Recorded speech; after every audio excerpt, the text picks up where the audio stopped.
There is a Juvenile Justice Alternative in the city of Anoka, Minnesota. And to make the presentation will be Chief Andrew Revering and Ellen Campbell. Governor, ladies and gentlemen of this distinguished panel, we are indeed honored and humbled to be here before you today to present the City of Anoka, Minnesota's Juvenile Justice Alternative Police Conferencing Program. 3 years ago, the City of Anoka Police Department and Anoka Area Citizens Anti-Crime Commission began to explore alternatives to the manner in which juvenile justice was conducted. The crime information in our community for juvenile offenders reflected the national data that adult crime was dropping off slightly, but juvenile violence, thievery, and vandalism was on the increase. The Minnesota legislature had recently conducted a study of its two major state holding facilities for juveniles. The study determined that more than 90% of the young people released from these institutions had adult records by age 23, and 70% went to state prison. Nationally, juvenile arrest rates jumped 100% from 1983 to 1992. Homicide rates for juveniles 10 to 17 years old was up 165%. Juveniles committing murder with guns rose 500%, and the population of 10 to 17-year-olds is expected to increase 20% over the next 10 years. The message seemed pretty clear. If we continued to be reactive and refer juveniles as we had for the past 25 years to juvenile court, we would lose more kids. Juvenile court proceedings were also considered private, and victims were not allowed to be part of the process. Dr. Ron Markman, a forensic psychiatrist from Los Angeles, said, "The only hope we have for antisocial behavior is prevention, because we really don't have a cure."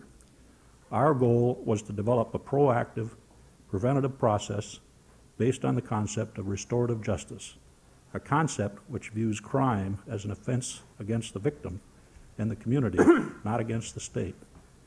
Initially, we examined programs in Scotland and in England which appeared to be effective. These programs used citizen hearing panels and police hearings for juvenile offenders. Both were given satisfactory ratings. We also had the opportunity to examine a process used in New South Wales, Australia, called police conferencing. This program excelled because the victim was present, and a process described by an Australian criminologist by the name of John Braithwaite as reintegrative shaming had a major impact in deterring future delinquent behavior. Donald Nathanson, an MD and psychiatrist from this country, said, "There's good evidence to suggest that the physiological basis of the emotion shame is inborn and is therefore unilateral and multicultural in its impact. Although sometimes controversial, when shaming is used with compassion, it can be highly effective. In New South Wales, some 95% of juveniles experiencing a conference did not reoffend." After some initial training, the Anoka Police Department started its Police Accountability Conferencing Program in July of 1994. From the beginning, we set our criteria to target the first or second time offender, the minor offender, and the youthful offender. This is the age in the area where the juvenile offender is not properly dealt with juvenile court and sometimes falls through the cracks. But this is the age in the area where the police can have the greatest impact on their attitude and behavior. As a testimony to that, since the inception of our program, we have held 85 conferences and have dealt with over 140 juvenile offenders. And to this day, we have had only one juvenile reoffend. That's a success rate of over 99%. Our evaluations, conducted approximately 4 months after a conference is held, have shown overwhelming satisfaction from the victims, parents, and even some of the offenders. Surprisingly, the evaluations from the parents have shown that their child's behavior has not only improved outside the home, but it's improved in and around the home as well. Police accountability conferencing is a simplistic process which can be duplicated in any size agency with a minimal amount of training. As a result of an article that appeared in the January issue of Community Policing Exchange, a publication of the Community Policing Consortium in Washington, D.C., our department has received over 50 requests for information and training from agencies throughout the United States, both large and small agencies. Our department has its own training program in place, and we have trained over 60 officers from 40 different agencies in and around Minnesota who have either started or are in the process of starting their own conferencing program. Since being involved in this process for 2 years and seeing the success and results, we are convinced that whenever or wherever it is used, it will have an impact on reducing juvenile crime, one kid at a time. Thank you. Thank you. Questions from the committee? Dot, we'll start with you. Okay. And Antonio? With the kind of success rates that you're talking about, what would prevent a jurisdiction from adopting something? Would it be, is it somehow, is there just sort of a little tickle in the back of my back because of the shaming concept?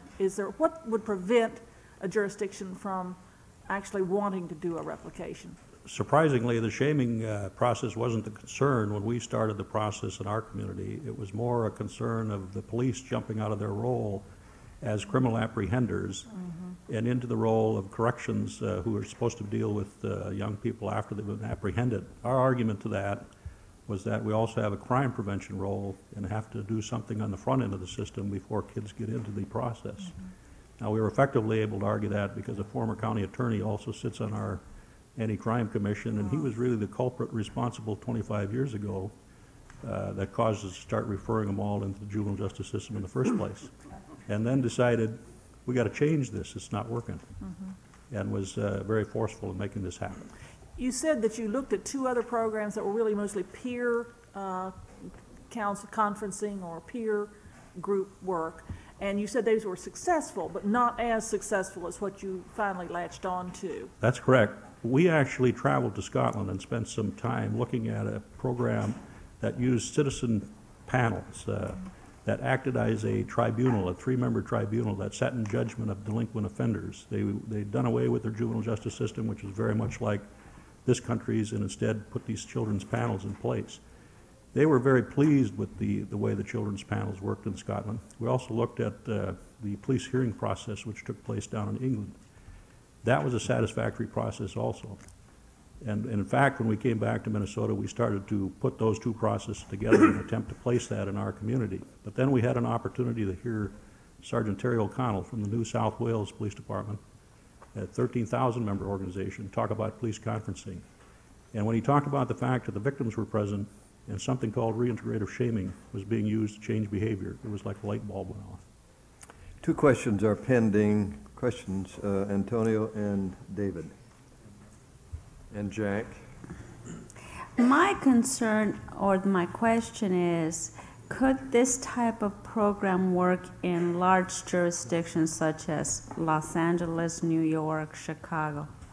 The program itself came out of New South Wales, Australia, which is a 13,000-member police department, actually a national organization or a statewide organization in Australia.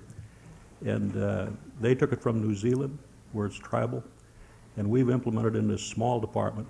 Remember now, most police departments in this country, probably 80% of them, have 15 officers or less. David. I had a follow-up question. Similar interest. Can you talk a little bit about your communities, both its size and its demographic makeup? Yes. My community is about 18,000 people. We're surrounded on all sides by other communities serving a population total of about 130,000. We're a north suburban community of Minneapolis. We have the 5th highest crime rate out of 64 cities in the Minneapolis-St. Paul metropolitan area. But you might have, in contrast to Los Angeles, you might have a sense of being in a community and community reinforcement of the shaming process. That's what I was really trying to get at, whether it would work in a large city. We believe strongly it works in a large city. The largest city that we've been involved with in attempting to train officers to do conferencing is Duluth, Minnesota, who have about 100 police officers. But the only argument we have to say that it's working in a large police agency with a larger population is in New South Wales itself. Jack. It sounds like it's quite new in your community, so it's hard to ask for much in the way of reports of results. But I wonder how what you've experienced so far compares with those communities in Australia and New Zealand and Scotland where this has been in effect longer. Are you seeing the same kinds of results, better, worse? What happens in our community, approximately 4 months after a conference has been held, a member of our anti-crime commission, not a member of the police department, which is a volunteer citizen in our community, calls up the people who've been involved in the conference. The victim calls up the parents of the offender and asks them, how's it going today? And asks the mother or the father of the offender, what did the conference do for you? How is he doing 4 months after the conference? Ask the victim what they thought about the conference. So we get information back that way on the conferencing process. And overwhelmingly, it's very positive. But how does it compare with the experience elsewhere? Are you talking about, when you say experience elsewhere, are you talking about how our experience compares with the experience in Australia? Yes. Well, in Australia, 95% of the people who go through conferencing do not reoffend. We've found that and we've only had 140 people go through conferencing, only one of them is reoffended. That's the best analysis we can give, is whether or not they repeat. Last question from Louise. What is the policeman's role in the conference, during the conference? The policeman's role is to act as a facilitator and conduct the conference, to ask the questions that are very focused and for each member of that conference, which includes the offender and multiple offenders, if there's multiple offenders involved, their parents, their brothers and sisters, and also the victims.